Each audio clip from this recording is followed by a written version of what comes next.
All right, everybody, we do it every day. Football at 4, Johnny Mac, but of course it's not 4, it's 6 as the Sixers game has just come to a close. But we're going to get back into the football as we promised you way back in the 2 o'clock hour.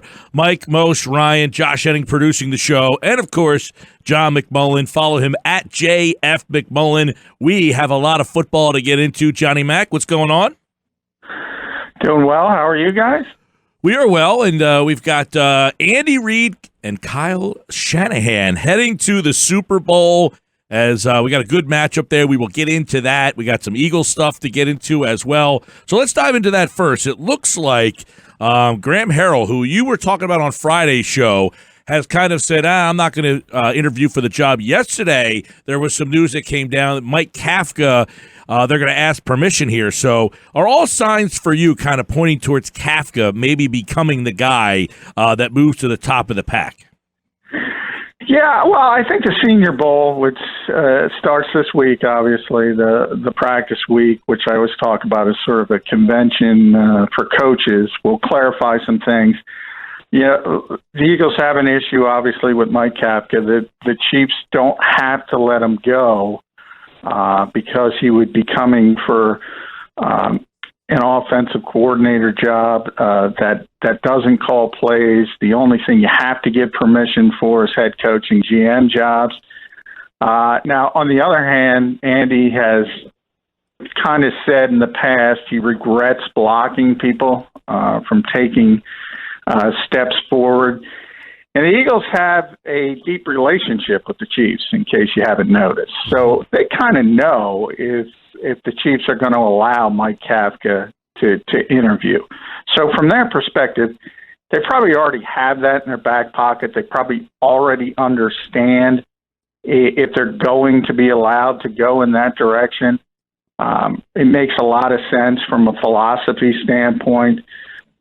And if not, then I think you're going to go in-house, and I think they're going to try to spin it as, well, we talked to James Urban, we talked to Graham Harrell, we're outside the box, so you can spin that way, and we decided that Press Taylor's the best option. So I think those are the two ways it's going to go. Yeah, Harrell had been a candidate. He, I guess, apparently decided to stay put at USC, and then the Kafka stuff, now, they have to be granted the option, but as you mentioned, Andy had kind of regretted blocking people in the past. So we would imagine. So you think if Kafka interviews that he wouldn't be their top choice?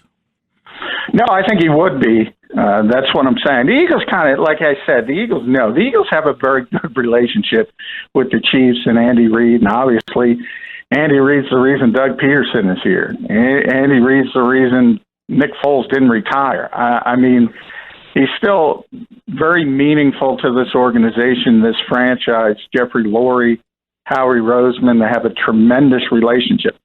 So while we on the outside have to speculate, well, will the Chiefs get him permission? The Eagles already know. They know whether Andy's intent on keeping this guy or he will allow him to take the next step. Because understand also that sort of Mike is very important to the Chiefs in that he's their passing game coordinator in essence, whereas Eric Bieniemy, we always talk about those titles, is the running game coordinator. So from Mike's standpoint also, there are worse places to be than the next guy in Andy Reid's tree, because you know ultimately even Eric Bieniemy, who hasn't gotten a head coaching job, probably deserves a head coaching job, is ultimately going to get a head coaching job. If you're in that position, if you're the guy Andy Reid touches, you're going to be a head coach at some point. So Mike might want to stay. Yeah, you just hit it on the head, John. I think the titles, people sometimes, people being fans or you know, viewing it from the outside don't really understand is that, as you're saying, Mike Kafka, he could get a head coaching job just by being the quarterback's coach of the Chiefs because the Andy lineage has done that. And secondly, as you're mentioning, he's the passing game coordinator. So he's basically the offensive coordinator of the passing game for the Chiefs. If he came here, he'd be the offensive coordinator who doesn't call plays and be heavily involved in the passing game because Jeff Stoutland designs the running game. So it's really a lateral move, and why would he make that lateral move when he's already entrenched in a place that has a lot of success and has sent more people to good NFL coaching jobs? So, and not to mention, they'd probably give him a bump in pay. So I think it's kind of unlikely that you'll see Mike Kafka come to the Eagles for all those reasons. Yeah, I would say it would be less than 50-50. The only thing that could change that is personal relationships, and obviously Doug is very close with Mike Kafka as well. Mm-hmm. So if you do have a desire to work with someone, that could be the final decision and the final thing to turn. So all of those things are to be determined. But I'm with you. I mean, if I want to be head coach in this league, and let's be honest, everybody does. If you get to a coordinator or a coordinator type position, I'm sticking with Andy Reid. And I have tremendous respect for Doug Peterson, but I know I'm getting a job if I stick with Andy Reid. You know, one thing also that we should talk about with Graham Harrell is that he was interviewed, but it seems like there's panic among the fan base now. Oh, gosh, James Urban turned us down, and oh, gosh, Graham Harrell turned us down. Nobody knows. But that's what I'm saying. Yeah, the job was not, as we know, reportedly offered to either one. One turned down an interview. Yeah. The other did interview and just decided he wanted to stay where he's at. So that's not, to me, any reason that Urban decline the interview? He declined the interview, right. And Harrell did interview, but he's decided to stay at USC. And they're the only two people that have been either... Reportedly. So that's another thing. And, John, you can talk to this. I feel like this has been a very quiet process. I don't know this for sure, but it would not shock me if there have been interviews that we just don't know about.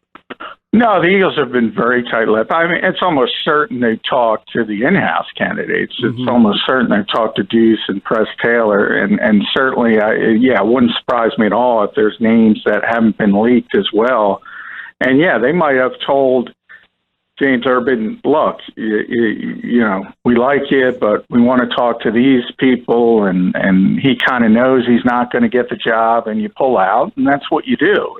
If you get a sense that you're not going to get a position. And, you know, who knows? Maybe Harrell realized he's sort of that candidate that says, okay, Howie Roseman wants to be forward-thinking, wants to look outside the box. Kind of not a real interview. But wouldn't you take the experience of getting an interview just to kind of go through the process one time as a guy? Harrell's young. I mean, to say, hey, an NFL team wants to interview me. Let me go and at least see what kind of questions and what they want to know so I can be prepared for when I'm really ready.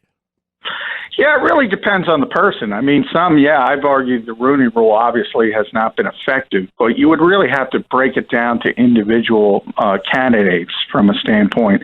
Did this help you? I know I talked about that with Leslie Frazier years ago before he finally got a head coaching job. Is it worth it to be that guy that is sort of goes around? And he said, you know, it gets your name out there. So there is that part of it. But from the other standpoint, I mean, whether Graham interviewed or not, his name was still out there and related to an NFL team is looking at this guy, and that's a big step forward from, you know, somebody who 2 years ago was in North Texas. So it in some ways you accomplish that anyway. But yeah, I mean, other people would want to get that experience, would want to get through the process and hear what the questions are, and maybe improve their chances for another opportunity, but I think that always comes down to the individual. What do you think the timeline will be, John? So they have to wait now for the Super Bowl game to be played, and then once that game is played, how quickly do they get him in there for an interview if he doesn't get blocked, and then figure out what's next? Well, I think it's going to be pretty evident after the Senior Bowl. You know, if the Eagles are waiting and waiting and waiting, they're waiting for a reason.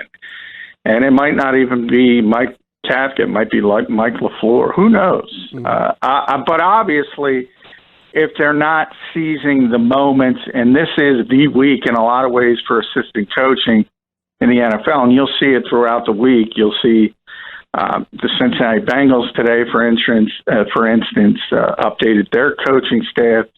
You're going to see those press releases leak out all during this week of not only coordinators, but position coaches in new spots.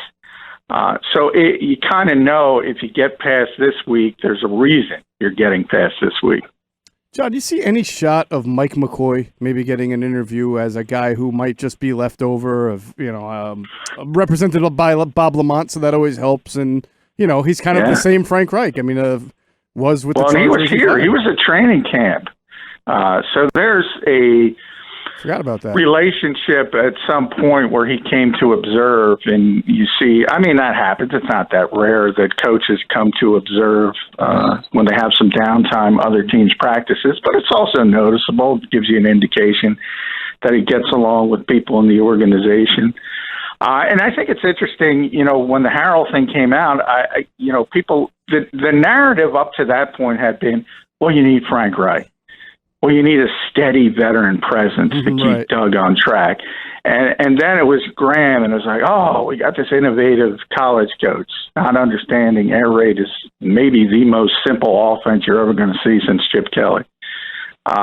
So we always talk about people tying themselves in the pretzels. They're going to convince themselves what they convince themselves. But if you want a veteran presence, and that was the thought at first, and that's the reason Mike Rowe, he doesn't have the cachet, he doesn't have the experience to be a strong voice to Doug Peterson. Well, how is a guy who was in North Texas 2 years ago going to be that strong voice? So you would want a former head coach like that, or Jim Caldwell, which was a name earlier kind of thrown into the mix. So what do the Eagles want? And at this point, to be honest, I think it's what do Jeffrey Lurie and Howie Roseman want? Because I think they're overruling Doug Peterson in these coaching moves, the latest being Philip Daniels, which we haven't even gotten. Yeah, I was just going to follow up with that because you're mentioning that you think it's more them than Doug. So Philip Daniels is another guy who just got fired and kind of under the carpet the other day. He kind of tweeted it out himself. So that means they need an offensive coordinator, a wide receivers coach, a defensive back coach, and a defensive line coach. Yeah, and the position coaches, obviously, I think will be, in a lot of ways, perhaps all of them cleared up this week. And we'll see how that time frame shakes out. But, yeah, I mean, it's a little strange to promote guys for a year who have been here, and then all of a sudden fire them. And I don't know what other term to use than scapegoating. And, Phillips may be the better example because his unit didn't underperform. I mean, Josh Sweat, to me, took a big step forward as a younger player. I guess you could argue Derek Barnett, and then there's the rotational issue I know some people have brought up, and maybe he didn't do things that the coaching staff and Jim Schwartz wanted. But, I think this defense did a heck of a job when they kind of figured out, you know what, when Derek Barnett got hurt, we're best kicking Brandon Graham inside, kicking Vinnie Curry inside. So I think he did a good job with that. That one was a head scratcher to me in a lot of ways. I'll say one thing that was interesting to me, John, is when I was talking to Vinny in December. Obviously, he had a really good December. I think he was wound up having 5 sacks. He moved inside in the nickel. And when I would talk to him about it, he would say, yeah, I'm glad Jim's finally giving me the time. Jim's kind of – now, sometimes that's – he's the defensive coordinator, so obviously the credit goes to the top. But in the past, when I've always talked to linemen about rotations and stuff, they've said, Chris Wilson, they've used the D-line coach. So it struck me maybe that Jim was doing more. It just kind of struck me. And not that I knew that Philip Daniels was going to be fired. Well, yeah, perhaps, maybe that's the answer. Maybe that was Jim's move. And they were angry that Philip didn't understand that on his own. Maybe that is a reasoning. But then you have to ask yourself, well, why isn't Chris Wilson here? If they were happy with that, right. What do you make of it? I mean, obviously there's been so much turnover for a team that's made the playoffs 3 years in a row. 3 consecutive years. That's what I can't get over. This is not a team that has been unsuccessful. I think you look at the coaching staff and you look at what they've been able to do. Yeah. And you have to give them credit. You have to give them a modicum of respect, I would think. It's not easy to make this team make the postseason in the NFL 3 consecutive years. Look at how many teams have done it. Right. It's not easy to do. And all of a sudden, you have these great expectations. And that's what it all comes down to, because so many people pick the Eagles to go to the Super Bowl, and they didn't reach expectations. And then you start to look at the reasons why. The most obvious reason is personnel. But Howie Roseman doesn't want to admit that. So you need scapegoats. That's right. Yeah, Johnny Mac's with us here, talking a little football. So the Eagles, no offensive coordinator yet. Mike Kafka looks like he's on the radar. Harrell has pulled out. We'll keep our eye on that. We've got a lot to get into as well. Andy Reid and his Chiefs are going to the Super Bowl. Kyle Shanahan and the 49ers, they dominate the Packers. So let's start, obviously, with Andy here. And, how much is this Kansas City run? I don't know. He was here, and he kind of established himself here. But in the end, I mean, he's going to end up kind of splitting his career in Kansas City and in Philadelphia, right? I mean, he's going to be there. What's this, his 7th or 8th year there? Or 6th or 7th year there, right? Yeah, 7. So 14 here, 7 there. So he's still got a ways to go. Ways to go. But how much does this Kansas City run really kind of put the exclamation point on his career as – yes, he doesn't have that Super Bowl, but he has moved on to that organization, which was kind of, didn't have a lot of playoff success before he got there. They were just kind of one of those good teams, not great teams. It seems that he has given this Chiefs organization basically a new identity. Yeah, I mean, I've been going back and forth with people on Twitter. I think most people in Philadelphia understand what he was, but there is a small group very similar to Nick Foles versus Carson Wentz who doesn't like him because he didn't get over the top. He didn't win the Super Bowl. And I think if the Eagles didn't win Super Bowl 52, that group would be far larger and sort of rooting against him. Oh, yeah. But now that they have won, I think you have that group has lessened, so to speak. I mean, this is one of the great coaches of all time. That's what he is, and he is today, and he will be the day after the Super Bowl, the day before the Super Bowl, whether he wins or loses. I think everybody in the industry understands that, and to the people outside the industry, they need that stamp. There's no question. He's got to win that Super Bowl. I've talked about it for weeks now. This is his easiest path. I think it continues to be. I think they should beat San Francisco. I don't know how you beat that offense. As good as San Francisco is defensively, as good as they are running the football, I don't know how you beat that offense throwing the football 8 times. So at some point, Jimmy Garoppolo's got to make a play. And they're going to have to force him to make plays to keep up with Patrick Mahomes. That's just the way it is. So if they don't win, Andy's going to take a lot of hits. He's going to take a ton of hits. But he's still a great coach. And people should know that from going through the Eagles Super Bowl run, stars got to align. They really do. So many good things have to happen for you. And the fact that he's had so many opportunities, that's the goal. Because when you go back again and again and again and again, you figure one of these years something is going to break your way. Hasn't happened yet. This could be the year. And guess what? If it isn't the year, he's going to be back again next year because he's that good. Do you see this game, the Super Bowl, being a matchup between the NFL's best passing game coordinator versus the NFL's best running game coordinator? I think it's the two best schematic offensive coaches, no question. I mean, I don't look at Kyle Shanahan and say he can't, scheme passing plays. He did it wonderfully in other avenues. He understands the personnel he has. He doesn't trust the quarterback. Let's be honest. He doesn't. And it all harkens back to the divisional round, the Eric Kendricks interception. That's when he completely shut down the passing game. And he's managed to win football games in the modern era in an old school way. So it's pretty amazing to watch what he's been able to do with that running game without the threat of the passing game behind it. And we'll see if Steve Spagnuolo can figure it out. If I'm Spagnuolo, if I was Mike Zimmer, if I was Mike Pettin, I would say, look, this guy's got to beat me. and by this guy I'm saying Jimmy Garoppolo. Mm-hmm. I think that's how Steve will go about it. I mean, he's got it. After watching those two games, you have to force that quarterback to beat you.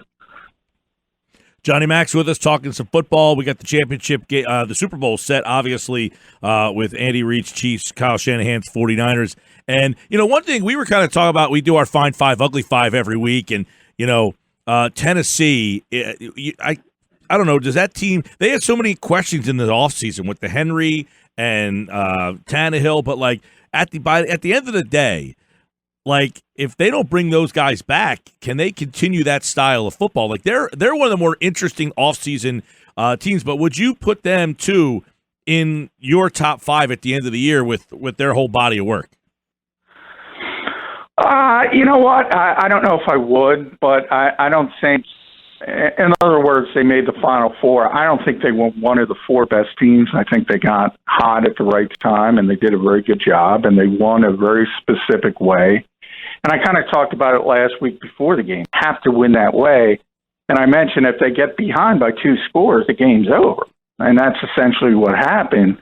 Oddly enough, though, they were up by 2 scores early in that game, and that's exactly what they needed. Yeah, that's exactly how they have to play. And that everything was going right at the beginning of the game. But Kansas City's a different team, man. They just keep coming and coming. And you saw it the week before. They were down 24. 10 is nothing to that. Yeah. And they just keep coming and coming and coming offensively. And once it did, the pendulum kind of swung, and they are up 2 scores, well, then Tennessee, in a lot of ways, this is going to be a duplicate of the Super Bowl. San Francisco has to play that same way that Tennessee had to play. They have to get the early lead, but they have to keep that early lead. And if they get behind by 2 scores, game's probably over. Although I would say Jimmy Garoppolo's probably got a slightly better chance than Ryan Tannehill, but I think it would go in much the same way. All right. We'll have plenty of Super Bowl coverage, of course, and you can listen to Super Bowl 54 right here next Sunday on 97.3 ESPN. Our Super Bowl coverage begins at 5, and, of course, we'll have plenty from Radio Row next week and all the information you need on 49ers and Chiefs right here on your home for Super Bowl 54, 97.3 ESPN. Another football at 4, this one in the 6 o'clock hour in the books with John McMullen. John, thanks, pal. All right, thank you, guys. And Johnny Mac, like all guests, appeared via the Boardwalk Honda hotline. So if I were to ask real quick, which of the names, or is there someone who hasn't been mentioned for offensive coordinator, are you pulling for? Which of the names that are still available? Well, they can't be hired. You can't get that guy. Well, you said some of the ones that are. Is there a guy that the ones that are mentioned are now off the table? So a guy who's been in the name has been mentioned that's still available, and or a name that hasn't been mentioned. I'm trying to think of. Yeah, that's what I'm trying to think of. Who's available that they've talked to and showed interest in? Because it feels like everybody who they've reportedly been interested in is now off the table for whatever reason. I mean, Kafka is the one guy who they have requested and haven't talked to. They haven't requested yet. The report is that they are expected to. Correct. I've reported that they have not yet reached out, which is I'm rock solid in that. Not that they are definitively meeting with him. That they're expected to ask for a meeting. Yeah, I don't think. I mean, personally, I don't think it's going to happen. So I don't think he's going to leave the Chiefs. I think Mike McCoy is an interesting name. I think that's somebody. Right, not reported but available. Available, yeah. He's not been reported, but he is available. I don't understand why. Not you directly, but I guess you directly, Jeff. Like, why is it so unlikely that Kafka doesn't come to the Eagles? I mean, I understand he has a great situation in Kansas City. He's under Andy Reid. He's happy. He's doing really well. He expects to be promoted and eventually get a head coaching job either way. But if Kansas City doesn't offer him a promotion right away, why wouldn't you come take the offensive coordinator role? I know it's not. Well, I think autonomy. They will. I think they will offer. Okay, so you're saying they will add that to his title definitely passing game coordinator or assistant head coach, or even if they don't, they'll bump up his pay. To me, it's lateral. You come here to if you come to I agree, Doug, but it's not really it's not lateral because you get that offensive coordinator title and you're working directly with Doug. Whereas if you're in Kansas City, there's more chefs in the kitchen, even if Not they give really. you more pay. I don't Even think if it's. they, I don't because like you're Well, the you're only still not person the who can OC. maybe trump you, right? That's just a title. Your responsibility is to develop the passing game. You come to Philadelphia.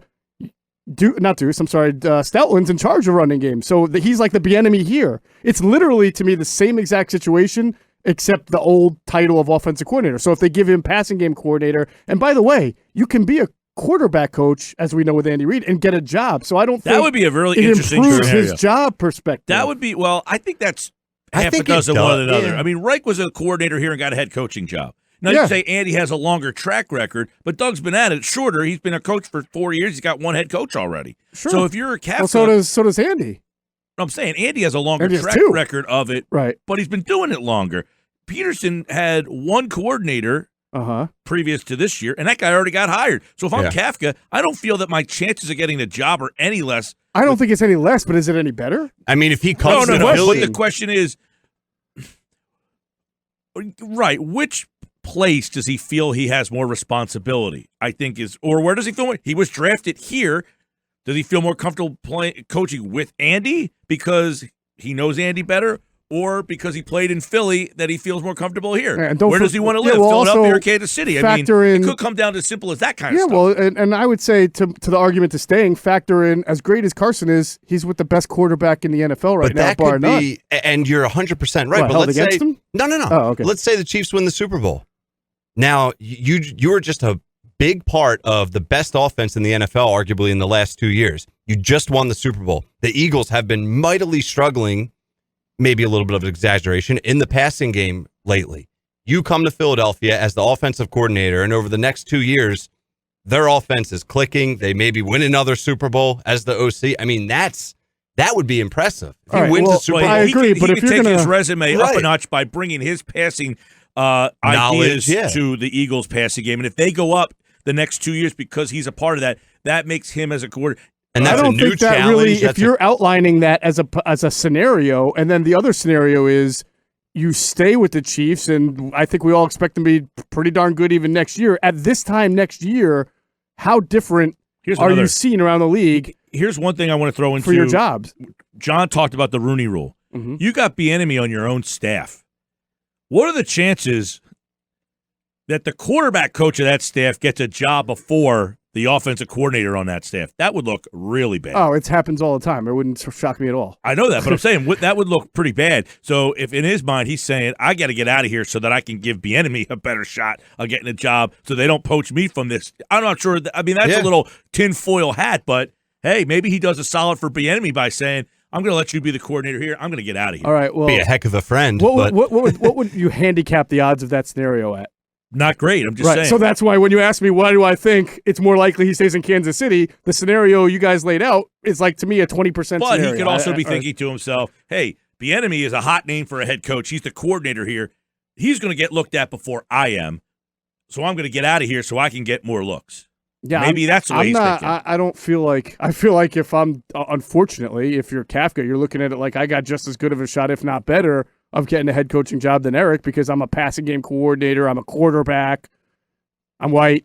I mean, you could whatever qualifier you want to throw in there. Yeah. I just don't think. I really honestly think when you take away the titles and the names, his ability to get a better job, a head coaching job, is as good, if not better, in Kansas City than it would be in Philadelphia. All right, we're going to get into the playoff games a little deeper. Why are these two teams here, and what kind of Super Bowl? We'll take a preliminary look at it when we are joined by NFL insider Casey Joyner. He joins us next to break down championship weekend and a first look ahead to this year's Super Bowl. That's up next. This is the Sports Bash on 97.3 ESPN.